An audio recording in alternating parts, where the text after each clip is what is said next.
आपका स्वागत समारोह हो रहा है समाजवादी पार्टी कार्यालय पे। कितना उत्साह है और किस तरीके से आपको अखिलेश यादव ने इतनी बड़ी जिम्मेदारी, पूरी देश की जिम्मेदारी आपको दी है, क्या कहना चाहेंगे इसको लेकर आप? मैं अपने राष्ट्रीय अध्यक्ष श्री अखिलेश यादव जी को पूरे विश्वास के साथ कह रही हूँ कि पूरे उत्तर प्रदेश के 75 जिले में, पूरे पूर्वांचल में अच्छी पैठ बनाएंगे और जमीनी स्तर पे हम पहुंच के काम करेंगे और अधिक से अधिक आधी आबादी जो हमारी महिलाएं हैं, जो नई सोच की महिलाएं हैं, सबको जोड़ने का काम करूंगी। और महिलाएं हैं हमारी, जो सदन में भाजपा सरकार ने जो आवाज उठाया कि अखिलेश यादव जी महिला विरोधी है, ऐसा कुछ भी नहीं है। जब सदन में जब सरकार हार जाती है तो इसका सीधा संदेश जाता है जनता को कि सरकार जनता को अच्छे से प्रतिनिधित्व नहीं कर रही है। तो हमारे माननीय अखिलेश यादव जी का संदेश है कि जो नई सोच की जो महिलाएं हैं, सब एकजुट होके समाजवादी की सरकार, पीडीए की सरकार 2027 में हम बनाएंगे। 2-3 साल पहले भाजपा को छोड़ा था और झंडा भी जलाया था, क्या वजह थी और आपको भाजपा में सम्मान नहीं मिल पाया और आज जैसे ही आपने समाजवादी पार्टी ज्वाइन किया, सीधा पूरा देश का नेतृत्व आपको दे दिया गया? देखिए, जब कोई भी नेता अपने से बनता नहीं है, वो जनता के प्यार और आशीर्वाद से ही बनता है।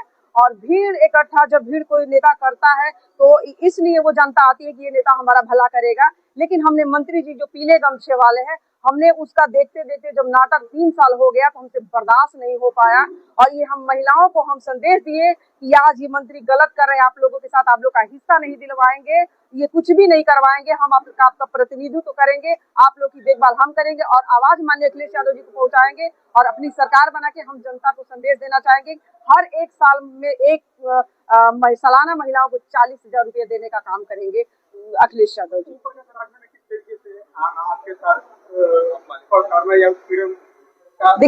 देखिए ये मंत्री का यही एक मानसिकता है, जो आगे बढ़े उसको आप ऐसा टॉर्चर करो कि वो समाज का नेतृत्व न कर सके, समाज में अच्छे संदेश न पहुंचा सके, अच्छी नेता न बन सके और उसको बराबरी का सम्मान न मिले। ये एक लोडर है, ये कभी समाज का भला करने नहीं आया, जो हम ऐसा होने नहीं देंगे।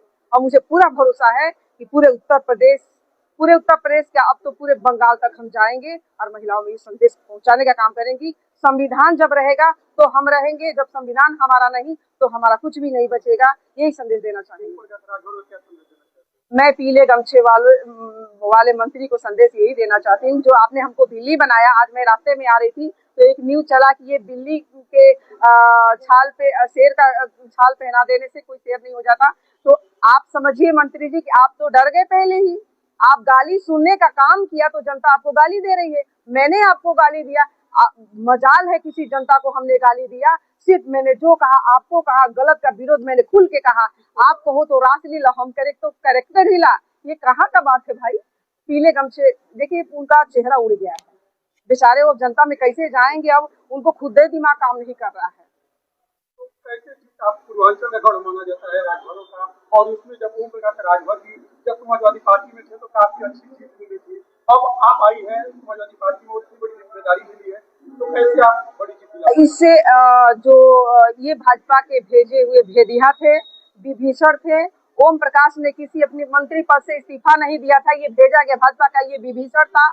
हमको पहले ही 2022 से पहले ही पता थी कि ये हमारे समाजवादी पार्टी के राष्ट्रीय अध्यक्ष से छल करने वाला है ये मंत्री।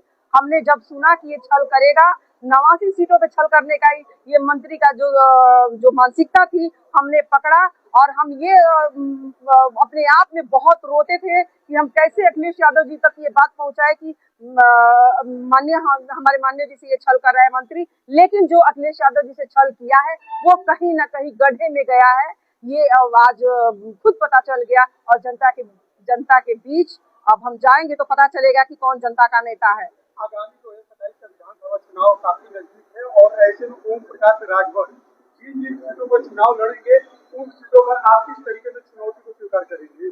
पहले तो मैं आपको बता देना चाहिए, एक जाति की राजनीति करने वाला नेता कभी नेता नहीं होता और समाजवादी पार्टी कभी पक्षपात की राजनीति नहीं करती है।